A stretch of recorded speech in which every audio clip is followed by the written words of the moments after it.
Hello class 10th. Today we are studying chapter 2 acid bases and salts, right? So it's the chapter you have already studied in class 7th, some basics of it.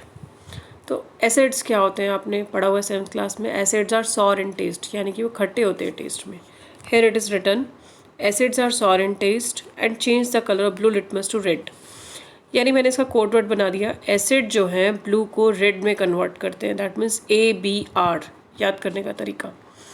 और जो basis हैं वो bitter है. Bitter means कड़वे हैं taste में, और वो क्या करते हैं, रेड को ब्लू में कन्वर्ट करते हैं. यानी bases convert red to blue. BRB, इसमें BRB बेसिस के लास्ट में और स्टार्टिंग में BB होता है, और एसिड में स्टार्टिंग में A, फिर अल्फ़ाबेट के अकॉर्डिंग B आता है. A के बाद B आता है ना ABC में, लास्ट में R. ठीक है. उसके बाद आपको पता होना चाहिए इंडिकेटर्स क्या होते हैं. इंडिकेटर्स वो सब्सटेंसेस जो डिटरमिन करते हैं कोई सोल्यूशन एसिडिक है या बेसिक है. These are the substances that determine if a solution is acidic और बेसिक. तो इंडिकेटर्स होते हैं दो तरह के. कौन कौन से दो तरह होती है? Natural indicators and synthetic indicators. अब ये नेचुरल इंडिकेटर्स क्या होते हैं? नेचुरल इंडिकेटर्स जैसे लिटमस है, ये नेचुरल इंडिकेटर है. नेचुरल मीन्स जो नेचर से मिलते हैं, प्लांट से मिलते हैं. ठीक है, litmus is a natural indicator. दूसरा एक नेचुरल इंडिकेटर है टर्मरिक. उसके अलावा आपकी बुक में फ्लावर्स के नाम हैं जो नेचुरल हैं. ये देखो, ये लिखे हुए हैं. Some flowers are natural indicators like hydrangea, petunia, geranium, और इसके अलावा एक और है चाइना रोज़. मैंने नीचे लिखा हुआ है चाइना रोज़ है.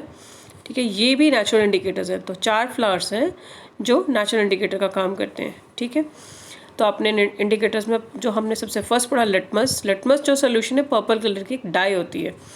ये लीचन से एक्सट्रैक्ट की जाती है. और लीचन क्या है? एक प्लांट की कैटेगरी है जो थैलोफाइटा, अपने डायवर्सिटी में थैलोफाइटा वर्ड पढ़ा हुआ है, थैलोफाइटा से बिलोंग करती है. लीचन जो है थैलोफाइटा डिवीजन से बिलोंग करता है, पर्पल कलर की डाई है, और ये एक नेचुरल इंडिकेटर का काम करता है. ठीक है. ये कौन से को चेंज करता है? एसिड को बेस ब्लू टू रेड और बेस को रेड टू ब्लू. उसके बाद हम बात करते हैं टर्मरिक की. जो टर्मरिक है वो भी नेचुरल इंडिकेटर है. अब उसने बोला, आपने अगर नोट किया कभी स्ट्रेन ऑफ करी आपके वाइट क्लोथ पे हो.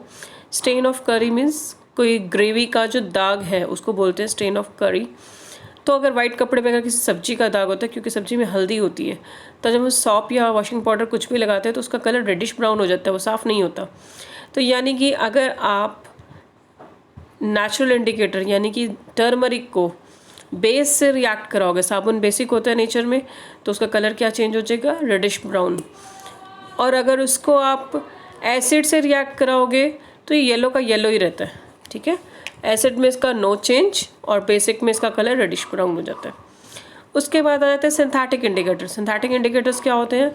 जो लैब में प्रिपेयर किए जाते हैं, केमिकल्स हैं ये. फॉर एग्जांपल मिथाइल ऑरेंज और फिनॉप्थलीन. आपकी बुक में 2 ही बताए हुए, मिथाइल ऑरेंज एंड फिनॉप्थलीन. ठीक है. नेक्स्ट पेज पे टर्न कर रहे हैं. हमें बोला है कि 3 टेस्ट ट्यूब्स गिवन है, उसमें अलग अलग चीज़ें हैं. ठीक है. और आपको सिर्फ एक रेड लिटमस पेपर दिया हुआ है.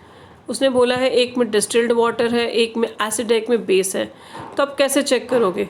जो सबसे पहले कौन है? Distilled water. डिस्टिल्ड वाटर पे तो लिटमस पेपर का रेड का कोई चेंज नहीं होगा, नो चेंज.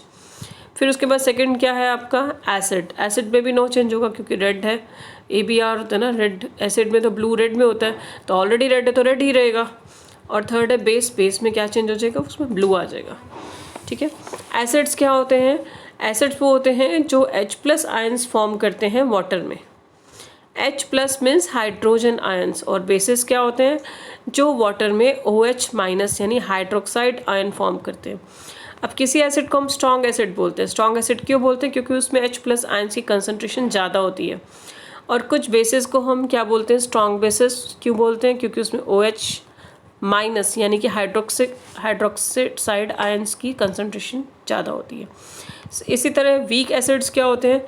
जिनमें H+ आयंस की कंसनट्रेशन लेस होती है. और वीक बेसिस क्या होते हैं? जिसमें OH- आयंस की कंसनट्रेशन लेस होती है. ठीक है. यहाँ तक आपको क्लियर हो गया?